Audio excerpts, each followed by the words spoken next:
bisa kita lagi melaksanakan amal sebanyak ini. Kalau begitu yang salah Anda. Kenapa? Karena Anda melihat amal sebagai ruang temporal, itu yang salah. Itu yang saya katakan tadi. Tujuannya harus jelas. Ya, kesimpulannya ya, jangan biarkan amal kita sangat bergantung pada keadaan. Tidak boleh. Begitu dia cara melihatnya Pak, supaya ini simpel. Kalau nggak nilai toy gitu, toy. Belum lagi berusaha menyerah. Makanya semangat kebatinannya adalah Ramadan. Kau sudah berakhir karena waktu tidak akan pernah membuat kau pergilah. Dan aku akan sematkan semua pelajaran yang kau berikan selama Ramadan ini sebagai bentuk perjuangan di bulan berikutnya. Sayonara sampai ketemu di tahun berikutnya. Dan aku tidak akan pernah melunturkan niatku untuk meruntuhkan semua amal yang pernah kita. Bisa nggak gitu suasana? Jadi jangan sampai suasana itu salah tafsir Pak. Ini tentang Ramadan yang pergi itu sudah kausalitas saja ya. Kenapa? Karena memang sudah habis tanggal 30, maka kita akan sampai di tanggal 1. Itu udah otomatis Pak. Mau bapak orang taat, mau orang fasik, orang munafik, orang khianat, tidak akan pernah waktu itu berhenti. Jadi hal-hal yang kausalitas nggak usah berlebihan meresponnya. Justru kita meresponnya secara internal. Saya mau jadi apa? Bukan Ustaz, bukan itu yang mau direspon. Di bulan Ramadan itu kan awak berniat saja sudah nilai jadi amal. Kalau beramal itu loh yang saya sedihkan. Ya iya, berarti yang kau sedihkan bukan bulannya yang pergi, ente yang sedih kepada diri ente sendiri. Kenapa tidak bisa maksimalkan? Udah selesai.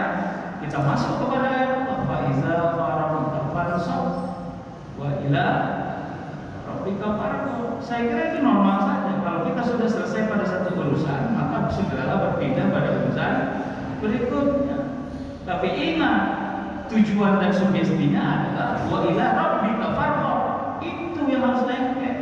Dan hanya tentang Tuhanmu, kepada Tuhanmu engkau semua melakukan hak pengembaliannya. Walaupun Ramadan ini sudah berhenti, totalitas ruhiyahnya. Nah, saya mau bilang itu yang harus kita jaga. Karena amal secara jasmani boleh saja berkurang, tapi totalitas batiniah dan ruhiyahnya nggak boleh berkurang. Ya. Apa itu totalitas ruhiyah dan batiniahnya? Kita semakin lengket untuk melaksanakan semua pekerjaan ini, sebab nilai besarnya adalah karena Allah.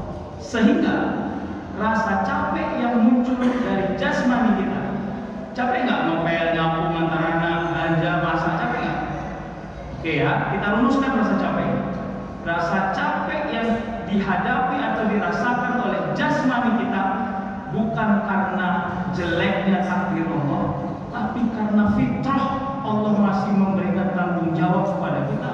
Karena semua pekerjaan hidup kita hanya karena udah selesai. Jadi gak akan ada lagi kalimat di rumah capek, lu mama capek.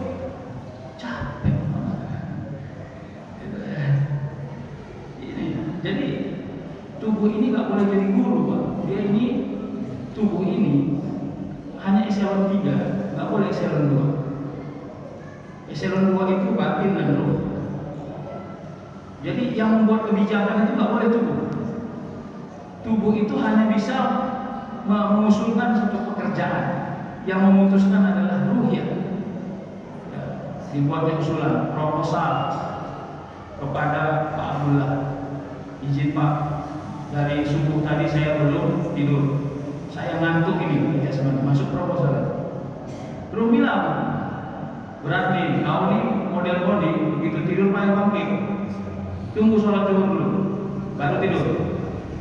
Begitu disposisinya. Disposisi kepada jasmani. Boleh tidur setelah sholat zuhur. Akhirnya tegak kita. Setelah selesai sholat zuhur baru enak nggak gitu bekerja? Coba bayangkan kalau seandainya tubuh ini menjadi pemutus. Ya, maka semuanya amburadul. Itu yang saya pilih-pilihkan di awal tadi. Ya, mana mau di luar ya, misalnya punya menantu yang cara menantu yang kaya, tapi ini kenapa saya pilih-pilihkan itu kepada kita agar kita pandai merumuskan perjalanan hidup kita ini dimensinya bagaimana. Dan ini bukan sesuatu yang salah dalam pandangan kita, tapi ini namanya ikhtiar. kalau mau menerjemahkan man arafa nafsa faqad arafa.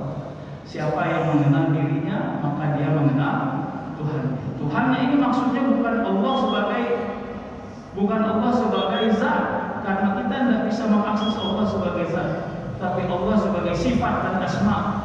Bagaimana Allah menerjemahkan kemahaannya dari semua asma yang ada, Al-Qawiyyu, Al-Aliyyu, Ar-Razzaq. Ini kan kita mau implementasinya dalam perjalanan hidup kita. Pertanyaannya, di ruang-ruang mana kita bisa merasakan? Oke, apa konsiderannya? Buka Al-Baqarah 168. Karena begini cara melihatnya, bangunannya begini. Apapun yang Allah sebut dalam Al-Quran berarti penting. Jangan dianggap tidak penting. Satu ya.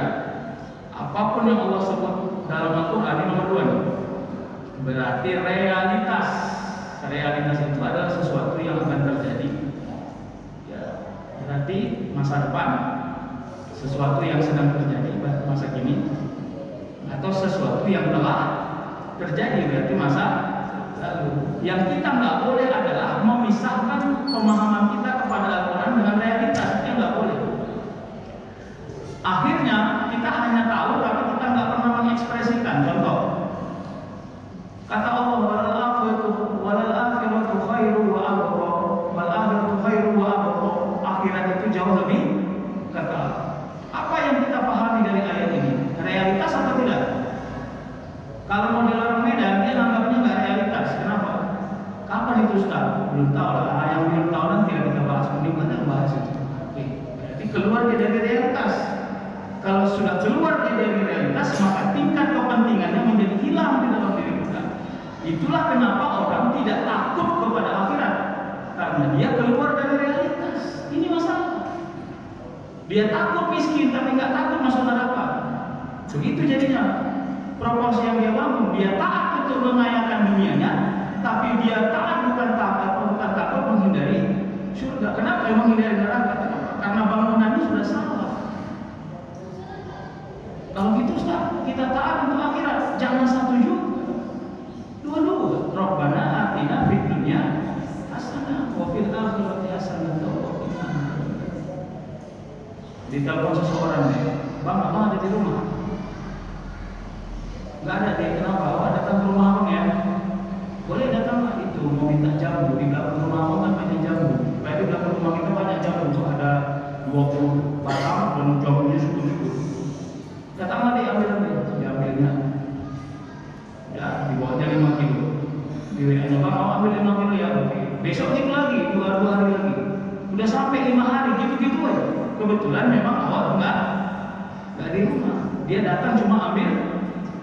Karena sayang kita sama dia, kita kasih dia ambil itu. Sehari waktu, hari ke-6 kali dia datang, kita di rumah. Bang, kamu ada di rumah? Ada. Waduh pula ya. Kenapa? Awak kayak biasa mau ambil jamu. Tapi izin lah yang masa kalau jumpa kita ya, awak ambil jamu aja ya. Kira-kira ada nggak suasana kebatinan yang runtuh di situ? Coba Bapak Ibu lah yang kasih respon, jangan saya. Ini masih hubungan makhluk dengan makhluk. Apalah rasa kita coba? Mak dalam kali kawannya. Awak pikir cinta kali dia sama saya. Saking cintanya, awak pun nggak ada, dia datang ke rumah. Tapi sekali awak ada, katanya cuma jamu aja yang besok. Nggak mau dia berdua sama awak. Padahal yang punya jamu siapa? Inilah yang PR kita ini, itu maksud saya. Jadi gimana? Bisa nggak kita normalkan? Bang, abang ada di rumah? Ada. Udah, awak ke rumah ya bang. Awak mau minta jamu, cuma karena kamu nggak jumpa abang, jumpa lagi kita dulu awak. Enak nggak? Atau yang ketiga, bang, awak udah 5 kali ambil jamu ke rumah abang. Oh, alhamdulillah. Ini kayaknya udah habis jamunya. Jadi nanti lah bang ya, pas ada jamu lagi yang datang ya. Nanti capek-capek loh, abang tahu kan rumah awak di Tembung, rumah abang di Belawan, jauh kali bang. Ya nanti lah ya. Ini benar-benar ya, Bapak Ibu, mari kita khawatir kepada amal kita. Bukan dunia yang Allah miliki ini menjadi tujuan. Karena kalau kita bersentuhan kepada hal yang hakiki, Apapun yang kita mau dikasih Allah. Mana ada Ustaz, bunga itu Ustaz, saya mau Pajero atau nggak kasih. Semenjak kau dekat kepada Allah, karena Allah tidak takdirkan kau memiliki Pajero, berarti Allah hapuskan di kepalamu untuk minta Pajero. Karena engkau dibuat Allah terlanjur nyaman merasa jadi orang taat. Karena taat itu adalah rezeki yang paling istimewa yang Allah beri kepada engkau. Kalau engkau sudah sampai ke situ, senangilah dunia ini untuk akhirat. Pernah nggak nengok ajudan-ajudan bos-bos itu? Ajudan pemprov, gubernur, ajudan menteri, itu hampir nggak pulang mereka. Saya beberapa kali ketemu sama ajudan-ajudan, termasuk ajudan menteri, staf. Itu dia bilang, seminggu sekali pulang sebentar aja mendapat penghinaan itu. Pertanyaannya, seloyal apa dia sama bosnya? Apakah dia nggak menganggap anak istrinya sebagai fitrah dalam perjalanan? Coba bisa.